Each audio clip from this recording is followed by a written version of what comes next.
the employee will not have an incentive to go inside your node. Do you know what is PKM? Going inside the dishwasher.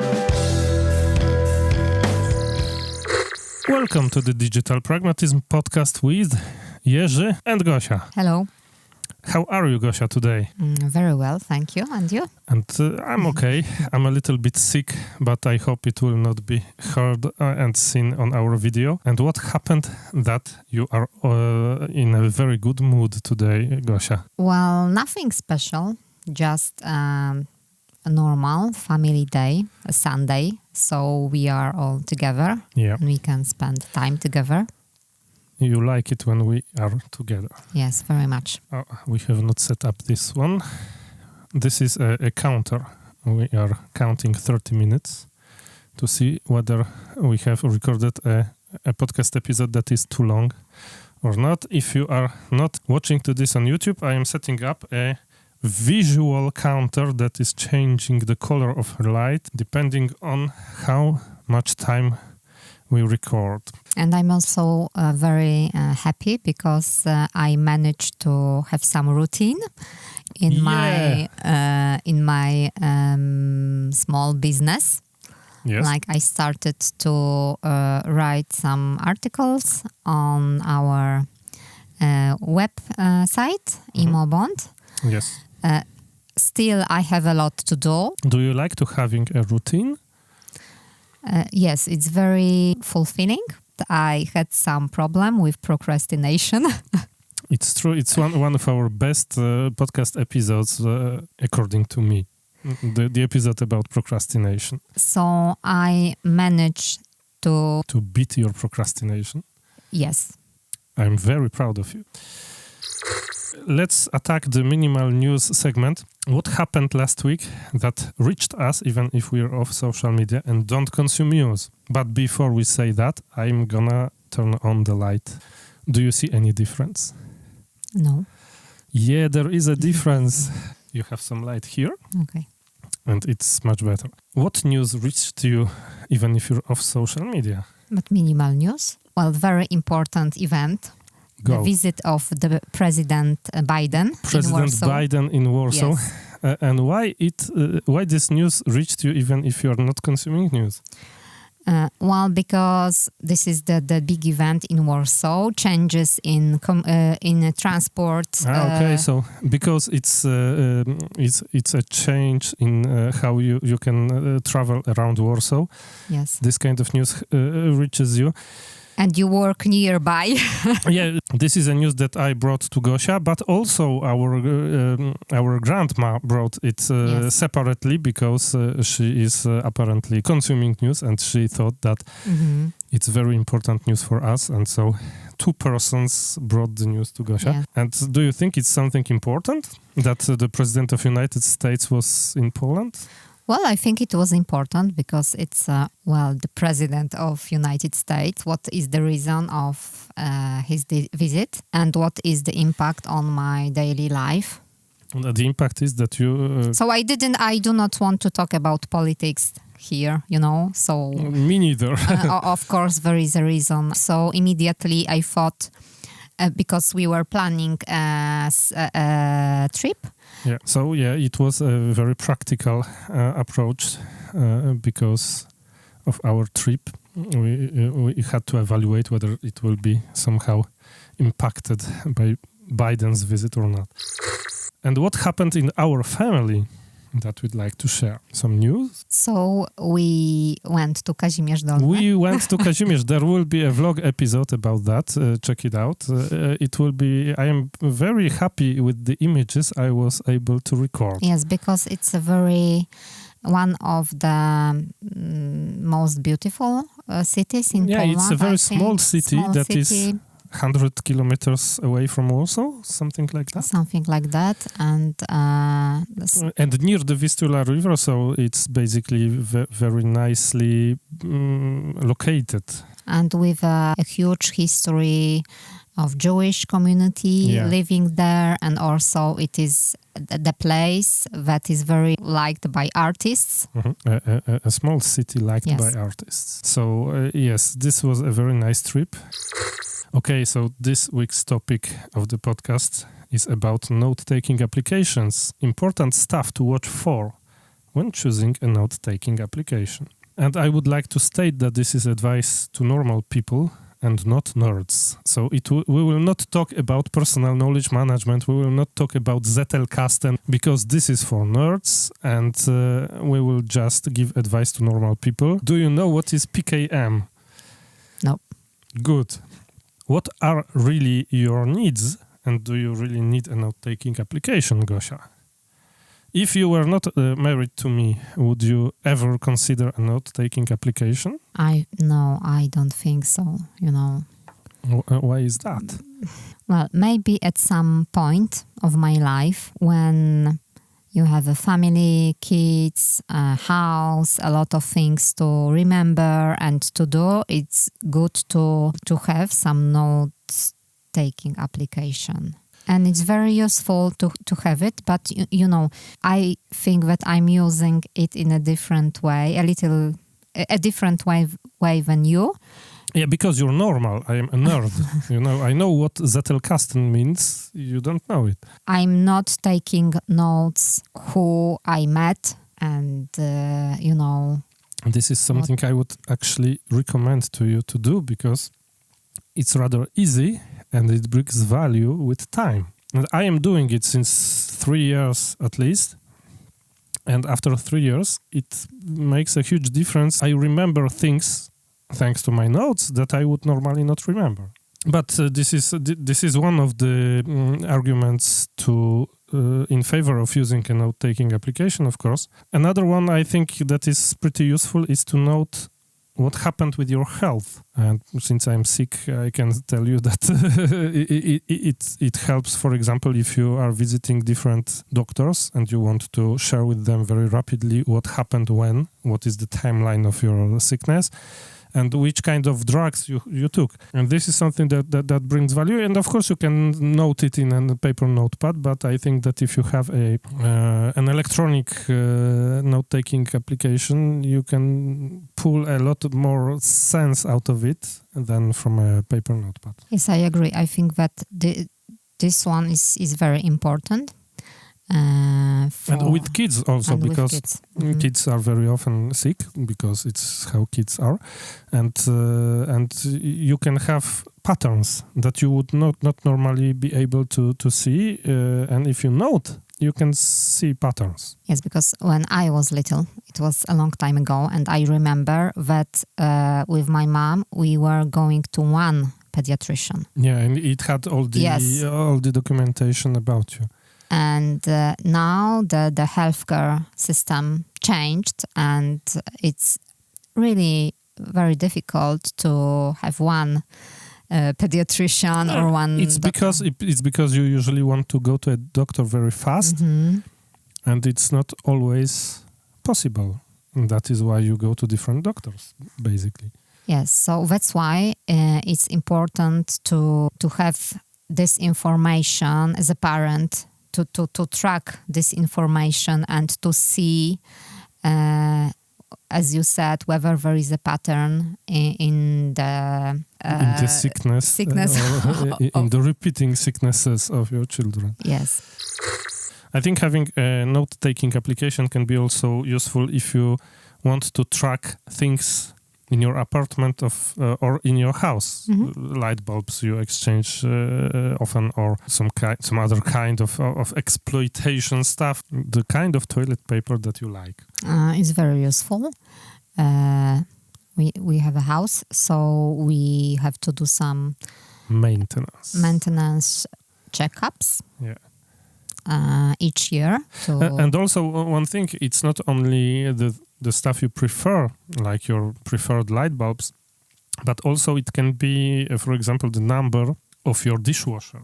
If you have a problem with your dishwasher, you can note this number inside of the note-taking application. And if you have to call a repairman, you can give this number, this model and the serial number of your dishwasher automatically without going inside the dishwasher and looking for the number, I think this is pretty useful also because sometimes on those appliances or on stoves maybe you will have this number that will be hidden away or erased by the usage of the appliance.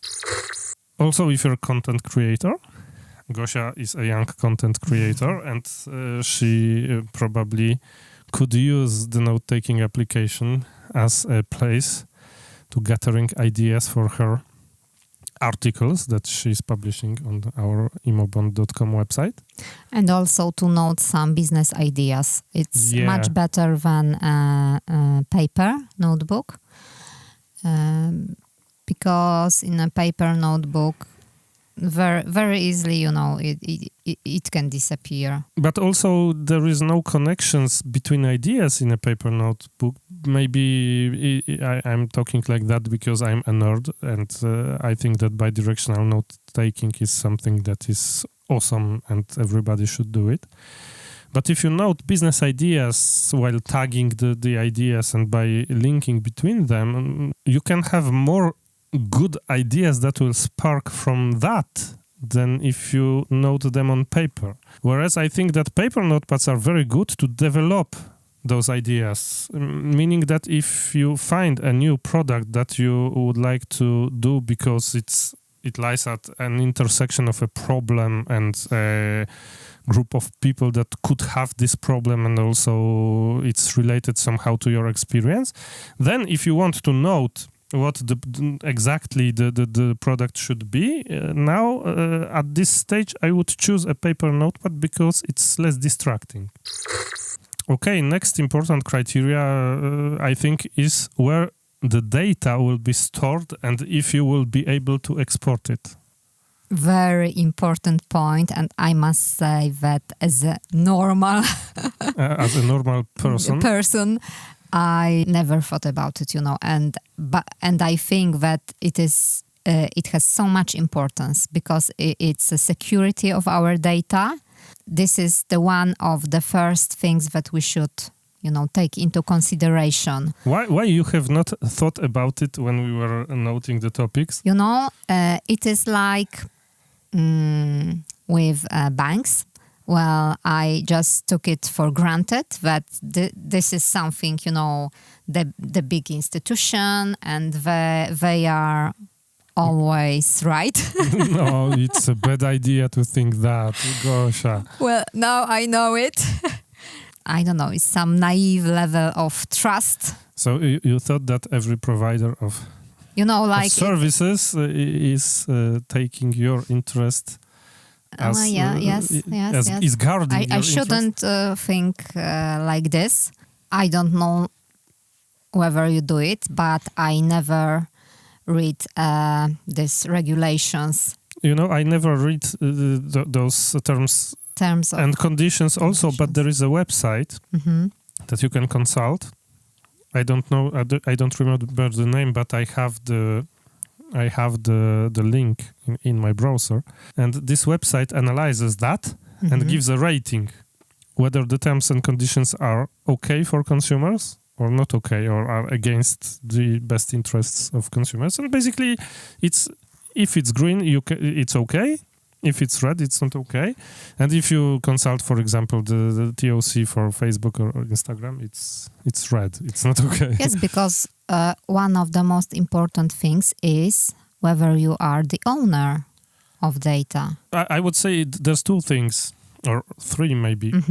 Whether you are the owner, whether this data can be accessed by the service provider, because it can happen that someone will buy the company, like Elon Musk bought Twitter, and will do a lot of bizarre things. And how can you be sure that the employee of your provider will not have an incentive to go inside your notes? So this is the second thing. And the third thing is whether you will be able to export your data if you need to move this data somewhere else, or will it be a manual process that will be laborious and you will not be able to do that. So you are expert in that third one. Yeah, but I made a lot of data transfers, yeah. But it's because I'm looking for the best possible tool, which can be seen as a disease also. We have finally settled on applications that are locally first and that operate on formats of data that are really simple and future-proof. Gosia is using Obsidian, which is a Markdown-based note-taking application, and I am using Logseq, which is something like Obsidian, also working on Markdown files, but more working like a traditional outliner and not a document application. Another thing that you should consider is probably that also governments can try to access your data. Mm-hmm. You know, not everyone is so lucky to be living in a very well managed democracy.